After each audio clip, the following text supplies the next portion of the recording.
The sun was low over Savannah, Georgia, casting long amber streaks across the quiet Sandfly neighborhood. Kesha Delaney sat in an unremarkable gray rental car, engine off, body still, one hand on the steering wheel, and the other casually holding a phone. To the untrained eye, she looked like any woman waiting for a friend, maybe scrolling messages. But Kesha wasn't here for small talk or distractions. She was a CIA operative mid-surveillance, eyes locked on a cream-colored house tucked in the corner of the block. The porch lights were off, the blinds halfway drawn. 2 cars in the driveway, but no movement for over an hour. Her intel said the man inside was tied to a domestic arms ring, possibly armed, definitely paranoid. 6 months of tracking had led her here, to this quiet cul-de-sac. Her orders were simple. Confirm presence, do not engage. Radio it in if anything shifted. No backup, no vest, no badge showing, just her, alone. She took a small sip from a lukewarm coffee. It tasted awful, cardboard mixed with metal, but it grounded her. In the stillness she found comfort. Silence meant control, silence meant no surprises. Until the dog barked, she turned her head slightly. A woman, mid-40s, suburban, stood in her front yard, shielding her eyes from the sun. Her dog was barking furiously in Kesha's direction like it had spotted a ghost. Kesha didn't move. She recognized that look on the woman's face, suspicion wrapped in ignorance. The woman lingered, then turned back toward her house. Phone pressed tight to her ear. Kesha's stomach dropped. She knew that wasn't a social call. That was the type of call people made when they saw someone who didn't belong. And when someone like her waited too long in a neighborhood like this, things could turn deadly fast.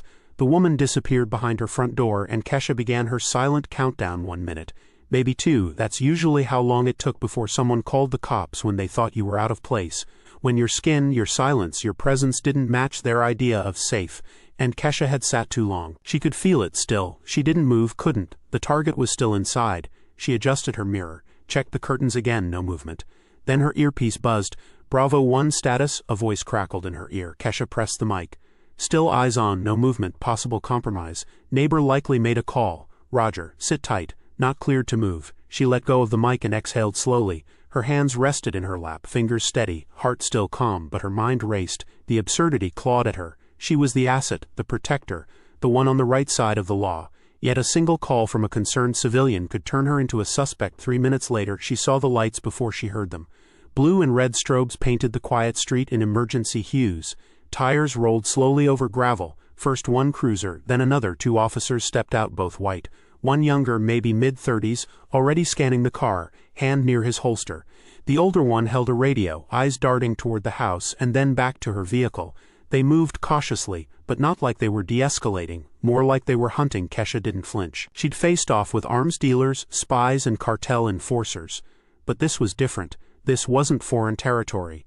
This was her country, and they didn't see her as one of them. The younger officer approached, tapping on her window. "Ma'am, do you live around here?" Kesha turned her head slowly and spoke clearly. "Government surveillance. I can't answer any questions."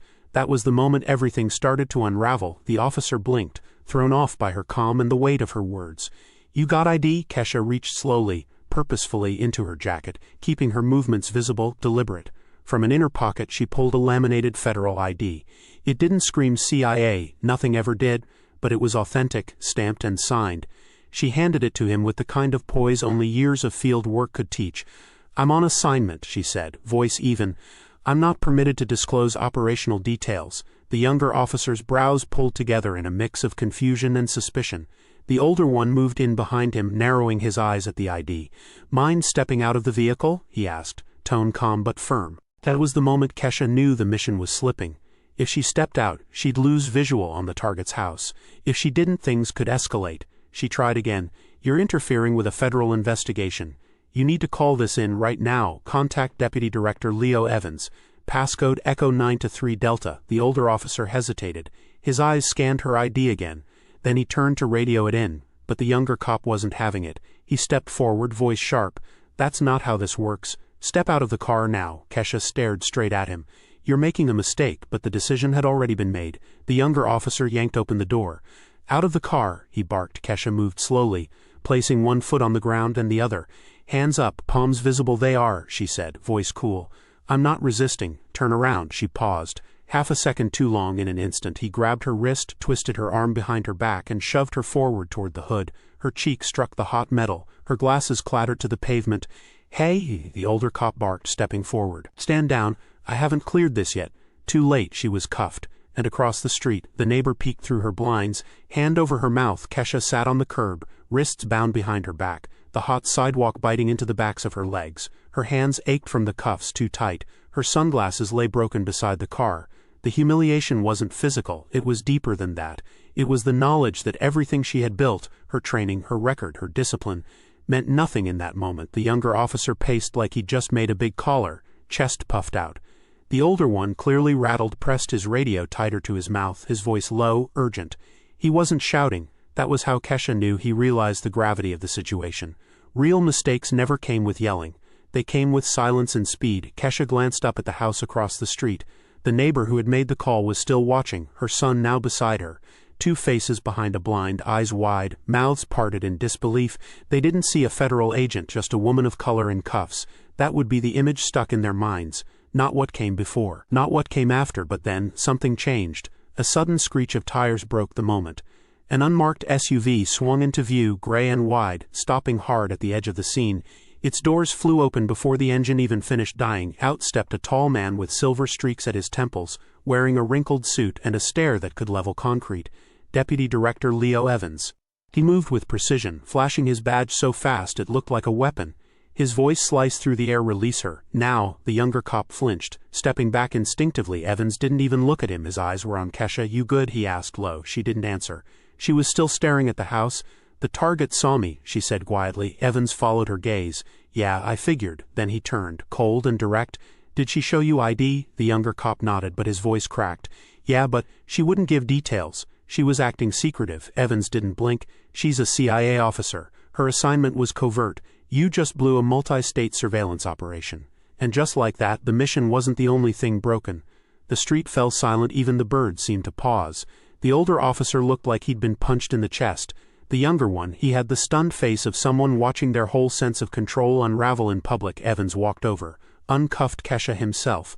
The metal released with a dull click, but the sting on her wrists lingered. She stood, slowly stretching her shoulders. She didn't groan, didn't wince. She'd felt worse in interrogation rooms across the world, but this was different. This wound was internal. "I'm not hurt," she said, her voice low. "Just done here." The older officer tried to salvage something, anything. "Sir, we were responding to a civilian call," Evans cut in, cold and precise. "And you ignored federal credentials. You didn't call it in until after you cuffed her. That's obstruction of a federal investigation." He looked toward the neighbor's house. The blinds snapped shut like a guilty hand had yanked them down. Phones had probably recorded everything. In a few hours this scene might be viral, a black federal agent cuffed on her own operation. Kesha bent down, picked up her sunglasses, bent the frames back into shape. She didn't bother putting them on. Her eyes met the younger cop's. No anger, no fear, just that quiet kind of pressure that makes people shrink inside. "Next time someone shows you a federal ID," she said softly, "you listen before you reach for your cuffs." She turned toward the SUV, but then the older cop's radio crackled to life. A dispatcher's voice cut through the tense air. "Be advised. Suspect just fled the premises on foot. Black male, late 30s, possibly armed. Last seen heading northbound toward Truman Park." Everyone froze. Evans spun to Kesha. "Did you see him leave?" She shook her head. "No, but he saw me get cuffed." That was the window he'd waited for, a slip-up. And now he was gone. The moment the radio call ended, the air shifted. Everyone snapped into motion, but Kesha was already ahead of them, both in thought and in instinct. Evans cursed under his breath and turned toward the younger officer, eyes blazing. "Yes, that house," he snapped. "The one you parked in front of like you were delivering pizza." But Kesha didn't stay to hear the rest. She moved straight to the SUV, popped the trunk and yanked out a compact tactical bag. Within seconds her earpiece was reconnected, a lightweight harness clipped in place, and her focus laser sharp. "I'm going after him," she said to Evans. "I know his face." He nodded once, firm. "You too," he barked to the officers. "Stay out of her way." Kesha was already in motion. She darted across the neighbor's lawn, ignoring the startled gasp from inside, and vaulted a low hedge into the alley behind the block. The sun was dipping faster now, shadows stretching across fences and trash bins. Her boots hit gravel with soft crunches. She slowed, listening, then clatter a trash can lid. She pivoted, crouched low. Her hand hovered over her belt, but she didn't draw, not yet. She wasn't here to shoot, she was here to catch. And she had less than a minute before he'd disappear for good. A figure bolted from behind a shed. Kesha surged forward, feet pounding the narrow path. "Stop," she shouted.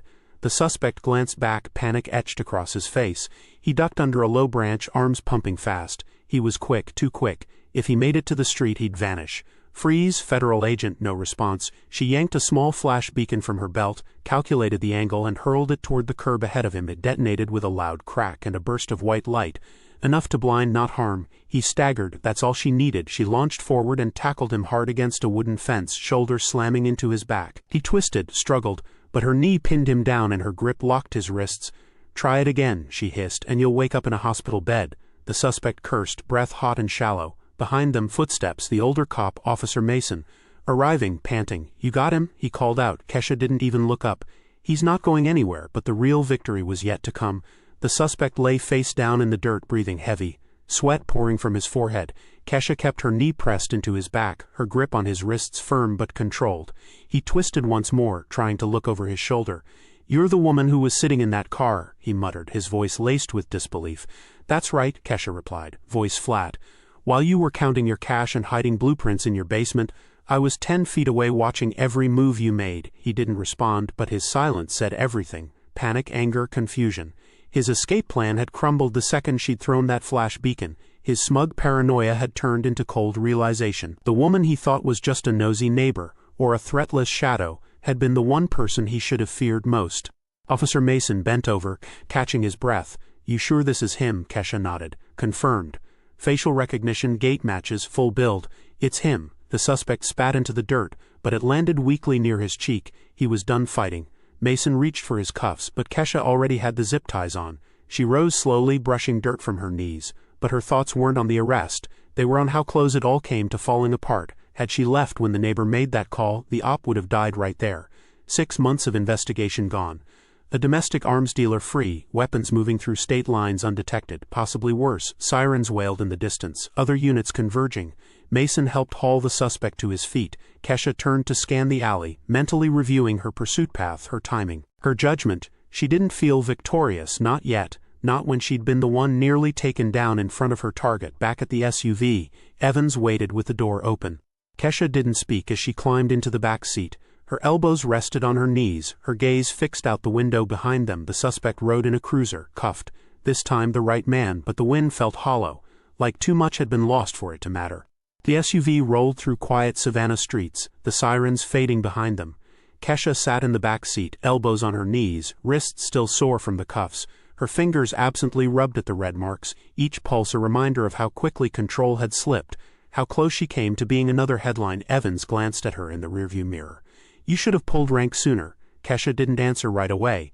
She watched a kid on a bike weave between trash bins, carefree, unaware of the storm just streets away. "If I had," she finally said, "the op would have been blown before we even got the visual confirmation." "I had to wait," Evans nodded once. "And if you hadn't held your ground, they might have done worse than put you on the curb." She looked away again, her voice quieter now. "I've been overseas, Leo. I've been followed in markets, cornered in alleys. I've had men press guns to my forehead while I tried to translate enough of the language to buy myself seconds. But nothing feels like being handcuffed in your own country.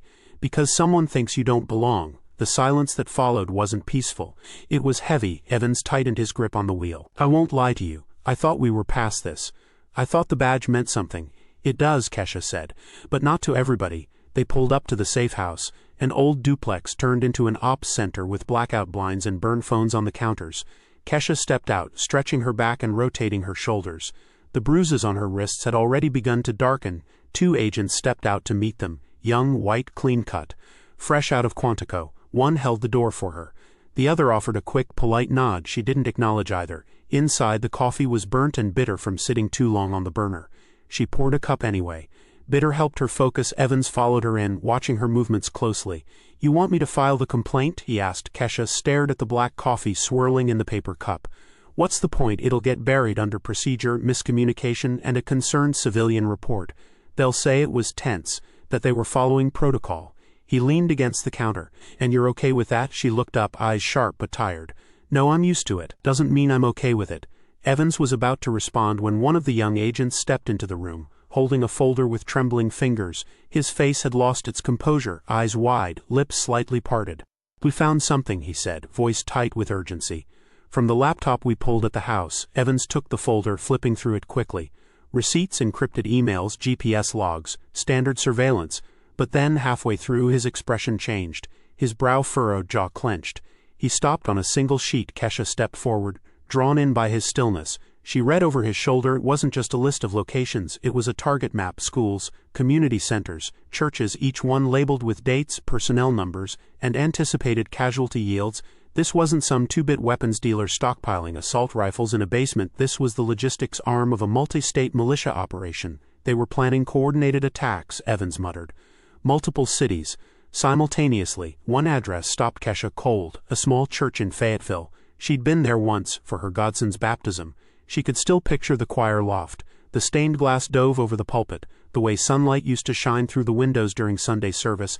This was real, she whispered. Worse than we thought, Evans nodded grimly. If you hadn't stuck it out, if you'd left when the neighbor made the call, they would have moved everything by morning, she finished. All that intel, gone. All those people, vulnerable. And no one would have seen it coming. Kesha sat down slowly, her hands resting on her thighs, her wrists still burned. The bruise had darkened further, purpling beneath her skin. She pressed a fingertip gently into the mark, her body remembering everything the cuffs refused to let her forget. I was 5 minutes away, she said softly, from being just another viral clip. Another name people would share for a week, argue about, then forget. Evans didn't say anything. He didn't need to, because in that folder was the truth that her patience, her resolve, and her refusal to abandon the mission had saved lives, dozens, maybe more. The room had gone still, no one moved. The agents, so confident just an hour ago, stood silently in the corner, humbled by what they'd just read. Kesha sat quietly at the edge of the room, elbows on her knees, staring at the floor. Evans leaned against the wall, the folder still in his hands. His voice was softer now, but full of gravity. You saved lives, Kesha. A lot of lives. She didn't look up. Doesn't feel like it, she said. Why not? Because I'm still thinking about how close it came to slipping through my fingers. About how one assumption, one phone call almost let that man walk away. Outside, the late evening light poured through the windows. The storm had passed, but a different kind of weight lingered. Across town, Officer Mason sat in the squad room reviewing the body cam footage in silence. Officer Green, the younger one, sat across from him, his shoulders tense, jaw clenched. I didn't see it, Green finally said. All I saw was someone parked in the wrong place. I didn't even ask why she was there. Mason exhaled slowly. That's the problem, he said. We didn't ask, we just moved. Just across the street, the neighbor who had made the call stood on her porch, untouched cup of tea in her hands. Her son rode his bike up and down the driveway, carefree again. Mom, he asked, was that the lady from yesterday? She didn't answer right away, just stared at the fading skyline, then whispered, mostly to herself, she was protecting us, and I called the cops on her. Back at the safe house, Kesha stood and stretched. I should get some rest. I've got a flight to D.C. tomorrow. Evans raised an eyebrow. You sure? You just cracked the biggest case we've had in 6 months. She gave a tired smile. I've done my part. Time to pass the baton, he nodded slowly. You ever want to stop doing this? I wouldn't blame you. She looked back at him. But if I did, who takes my place? Kesha walked to the door, her steps calm but firm. She opened it to the night air. No more sirens, no more flashing lights. Just the city, the people she had protected, and a quiet reminder of the line she walked every day. Her job had never been about credit, it was about truth, because sometimes the person you're afraid of is the one keeping you alive, and sometimes the hero isn't the loudest one in the room, it's the one who stands firm, and never gives up even when no one believes her. If this story made you think, really think, then speak up when it matters. Right finger like, right finger share, right finger, and leave a comment. She stood for us, I stand for her. Who we protect and who we fear says everything about who we are. Let's be better.